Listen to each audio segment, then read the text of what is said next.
హుస్నాబాద్లో RTC bus station నుండి మేడారంకి జెండా ఊపి బస్సులను మంత్రి పొన్నం ప్రభాకర్ ప్రారంభించారు. అనంతరం మేడారం వెళ్తున్న ప్రయాణికులతో మంత్రి ముచ్చటించారు.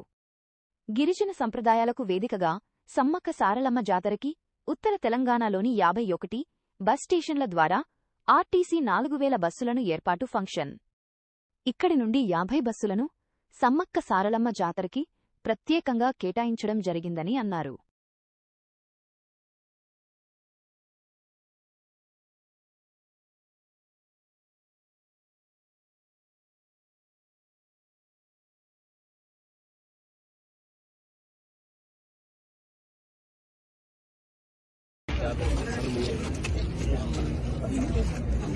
ప్రతిష్టాత్మకమైనటువంటి గిరిజన సాంప్రదాయాలకు వేదికగా సమ్మక్క సారలమ్మ జాతర ఏర్పాట్లలో భాగంగా ఆర్టీసీ కూడా ఉత్తర తెలంగాణలోని 51 బస్టాండ్ల నుండి దాదాపు 4000 పైన బస్సుల్ని సమ్మక్క సారలక్క స్టార్ట్ చేసింది.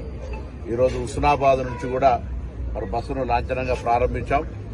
ఈ కేంద్రం నుంచి కూడా ముందుగా 50 బస్సుల్ని సమ్మక్క సారలమ్మకు ప్రత్యేకంగా కేటాయించి ఇంకా అవసరమైతే కూడా ప్రజల రద్దీ దృష్ట్యా రాష్ట్ర వ్యాప్తంగా ఎక్కడైనా కూడా బస్సుల సంఖ్య పెంచే ప్రయత్నం చేస్తాం. ఆర్టీసీ బస్సు సురక్షిత ప్రయాణమే కాక గద్దెల దగ్గర దాకా వెళ్లగలిగే రవాణా సౌకర్యం ఇది ఒకటే రక్షితము. అదేవిధంగా అమ్మల దర్శనాలకి సంబంధించిన దగ్గర ప్లేస్ పోగలుగుతారు. అదేవిధంగా ప్రభుత్వం తరఫున పోలీస్ శాఖ ఆర్టీసీ కూడా చిన్నపిల్లలు తప్పిపోకుండా ఉండడానికి ఒక బ్యాండ్ ఇస్తా ఉన్నది. ఆ బ్యాండ్ను కూడా తప్పకుండా పిల్లలకు పేరు నమోదు చేసి బ్యాండ్ వాడండి, ఎక్కడ మిస్ కాకుండా ఉంటారు.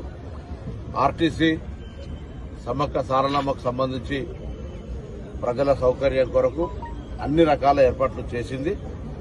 పర్యవేక్షణ మేనేజింగ్ డైరెక్టర్, ఇతర ఉన్నతాధికారులు, మొత్తం 50 సిబ్బంది 28 నుంచి ప్రారంభమయ్యేటువంటి బుధవారం నుంచి ప్రారంభమయ్యే జాతర 1వ తారీఖు వరకు ఎటువంటి ఇబ్బంది లేకుండా ప్రయాణికులు, ముఖ్యంగా అక్కా చెల్లెలందరికీ ఉచితంగా మహాలక్ష్మి ద్వారా ఆ అమ్మల దర్శనం చేసుకునే అవకాశం ఉంది. కాబట్టి అందరూ కూడా ప్రయాణం సురక్షితమైన ఆర్టీసీ బస్సులో చేయాలని సందర్భంగా విజ్ఞప్తి చేస్తారు.